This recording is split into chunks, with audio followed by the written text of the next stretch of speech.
Well, good morning and welcome back to Cityline. With me at the Cityline Cafe table is somebody who is very familiar to all of us because we love our bay. So I'm talking about Communities for a Healthy Bay. Please join me in welcoming the fabulous Melissa Malott. You are still the executive director. It's so good to have you across from me like this. Thanks so much for having us. I'm really excited to talk with you today. You're more than welcome.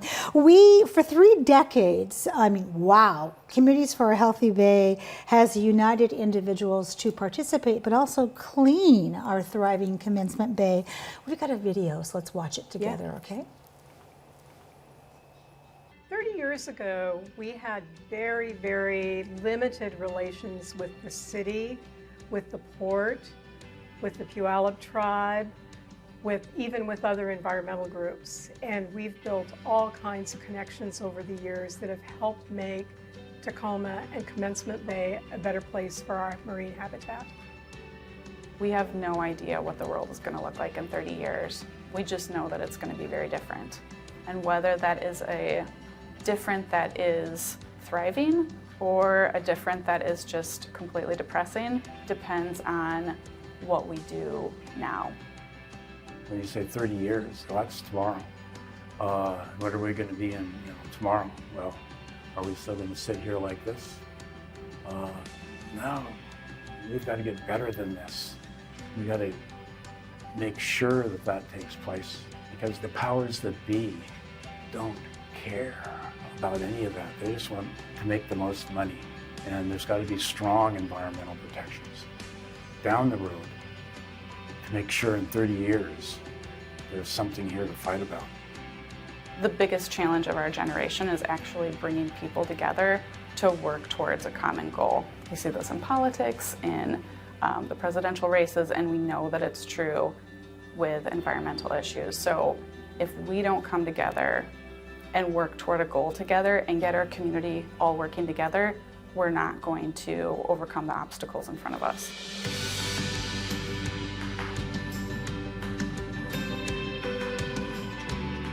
Well, if we have any more questions about what Communities for a Healthy Bay does, this is your chance to answer that because that video was outstanding. So how did it get started? Yeah, a lot of people don't know this, but just 30 years ago and even 20 years ago, Commencement Bay was really contaminated.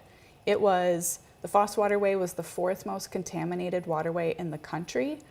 Commencement Bay had 8 Superfund sites. So it looks a lot different than it does today, but there was a SARCO, there's nationally significant pollution in the bay. Keep going, I'm just shocked. Yeah, so a group of scientists got together, including Sherry Ton from the video, and said this isn't okay, and we need to have a group that can stand up and be our community's voice in the cleanup of these. And so CHB got started in 1990. We've been part of every major cleanup that's happened, saying that it needs to be better and faster. And over time, we added a boat and we patrol for pollution. We added educational programming, and so we view ourselves as a community strengthening group that does it through an environmental lens. That is incredible. So as Community for a Healthy Bay, or we're going to call it CHB from this point on, as their executive director, how have you seen the organization grow since taking the helm and saying, not on my watch? Well, so I've been here 9 years, and what we've been doing is focusing more and more on policy advocacy, and we take a strategy of carrot and stick. So we've been involved with city policy making and pushing for green development incentives, and the stick part of that is that we also focus on enforcement. And so we've used lawsuits as a way to move the ball forward.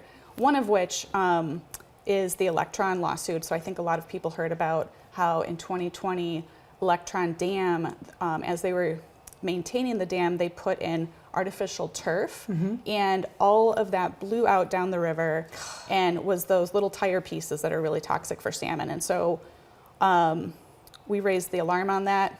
The U.S. federal government got involved, the state attorney general got involved, the Puyallup tribe got involved, and this was something that the tribe had been talking about as an issue for a while, that dam.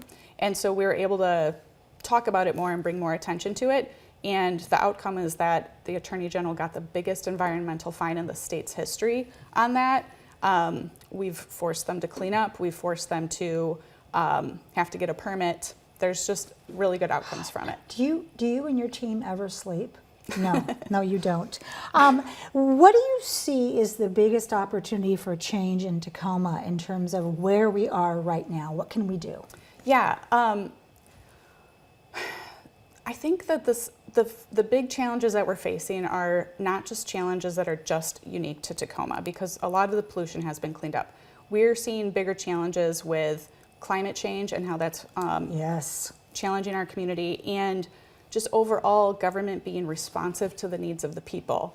And so we view our work as more broad. So we look at this from a community perspective. You know, for example, a lot of the people that fish on the dock down on the water, it's a really diverse group of people that do that.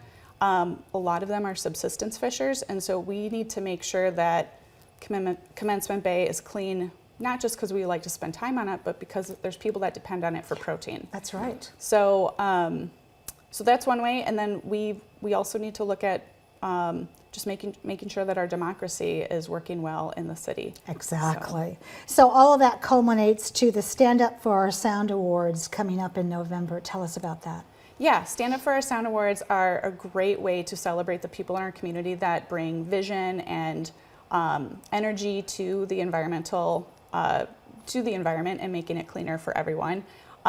We have our nominations for this are due or open up on August 19th. Okay, right around the corner. Exactly. So there's a really incredible group of just like giants that have been part of this before, and people nominate people that can join those folks in the ranks. And can they nominate repeat offenders, someone who has been nominated before, but perhaps just Oh, it wasn't their time, but they'll Yeah. come back and do it again? And one of my most favorite parts of it is our Rising Tide Award for youth Oh, that yes. are making a difference on the environment.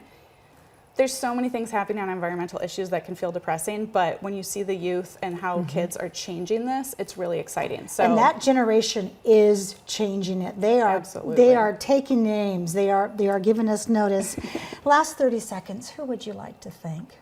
I really want to thank my board and my Yes. team. CHB has an incredible group of people that work for it and that support it. And if people want to get involved, please join our newsletter. And we have a membership drive going on right now, so please sign up. There's really great prizes. Oh, like give us a teaser of what kind of prizes. We have Alaskan Airlines tickets. Hello. So if you join with a $20 a month minimum membership, you get entered into a raffle for a ton of great prizes. All right, I'm so there. Melissa, thank you for Thanks being for with having me us. today, and I want to see you sooner than later. Perfect. All right. Thanks. We have much more to come on Cityline. Don't go away. We'll be right back.